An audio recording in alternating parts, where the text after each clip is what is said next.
উদ্ভিদ বিজ্ঞানে পিএইচডি, ভবিষ্যতের বীজ বপন। এটা কিন্তু শুধু একটা ডিগ্রি নয়, বরং আমাদের এই গ্রহের ভবিষ্যৎকে নতুন করে গড়ে তোলার একটা শক্তিশালী চাবিকাঠি। আসুন আজ আমরা দেখব কিভাবে এই জ্ঞান পৃথিবীকে বদলে দিতে পারে। আচ্ছা, কখনো কি ভেবে দেখেছেন আমাদের চারপাশের গাছপালা কিভাবে আমাদের পৃথিবীর সবচেয়ে বড় সমস্যাগুলোর সমাধান করতে পারে? ধরুন, জলবায়ু পরিবর্তন বা খাদ্য সংকট। এর উত্তর কিন্তু লুকিয়ে আছে উদ্ভিদ বিজ্ঞানের গভীরে। তো চলুন তাহলে জেনে নেওয়া যাক উদ্ভিদ বিজ্ঞানের এই সর্বোচ্চ ডিগ্রিটা আসলে কী, আর কেনই বা এটা বর্তমানে এতটা গুরুত্বপূর্ণ হয়ে উঠেছে। সহজ কথায় বললে উদ্ভিদবিজ্ঞানে পিএইচডি হল গাছপালা নিয়ে পড়াশোনার সর্বোচ্চ স্তর। এর মূল ফোকাসটাই থাকে গাছপালার সম্পর্কে একদম গভীর, খুঁটিনাটি বৈজ্ঞানিক জ্ঞান অর্জন করা, যা কিনা নতুন উদ্ভাবন আর গবেষণার দরজা খুলে দেয়।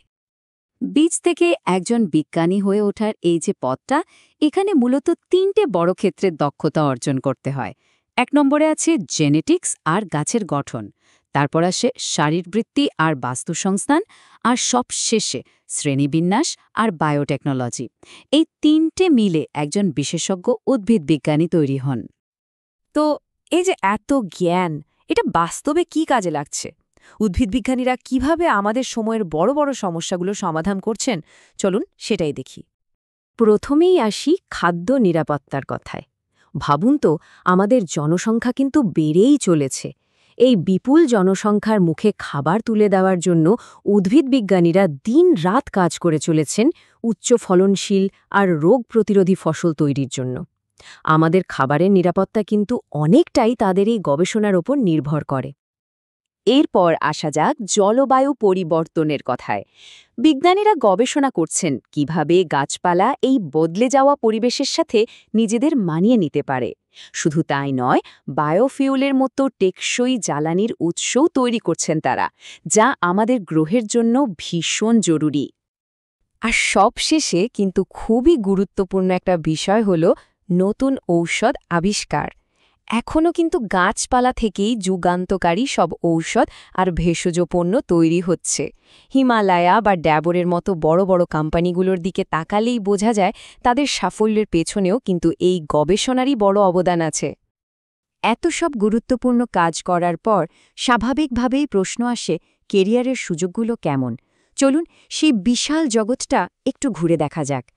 এই চার্টটা দেখলেই একটা ধারণা পাওয়া যায় যে উদ্ভিদবিজ্ঞানে পিএইচডি করার পর কত দিকে যাওয়ার সুযোগ রয়েছে।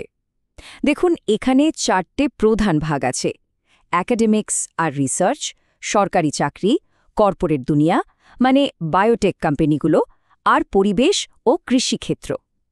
প্রত্যেকটা ক্ষেত্রেই কিন্তু পৃথিবীকে বদলে দেওয়ার দারুণ সুযোগ রয়েছে। সরকারি ক্ষেত্রে কি কি সুযোগ আছে ভাবুন।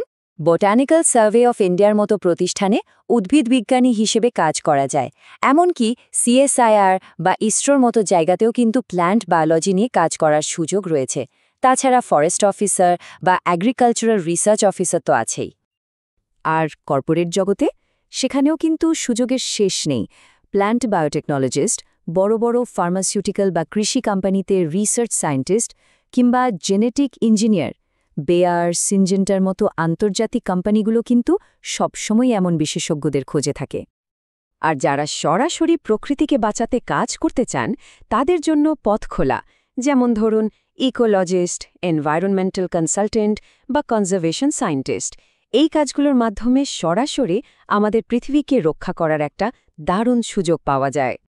তাহলে পুরো আলোচনাটা থেকে কি বোঝা গেল? উদ্ভিদবিজ্ঞানে একটা পিএইচডি কিন্তু শুধু একটা ডিগ্রি নয়, এটা আসলে একটা প্রভাবশালী আর খুব অর্থপূর্ণ ক্যারিয়ারের দরজা খুলে দেয়।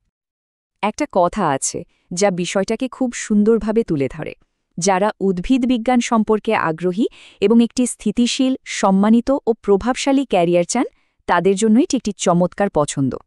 এই একটা বাক্যেই যেন পুরো আলোচনার সারমর্ম লুকিয়ে আছে। তাহলে শেষ প্রশ্নটা কিন্তু এটাই: আপনি কোন ভবিষ্যৎ গড়তে সাহায্য করতে চান?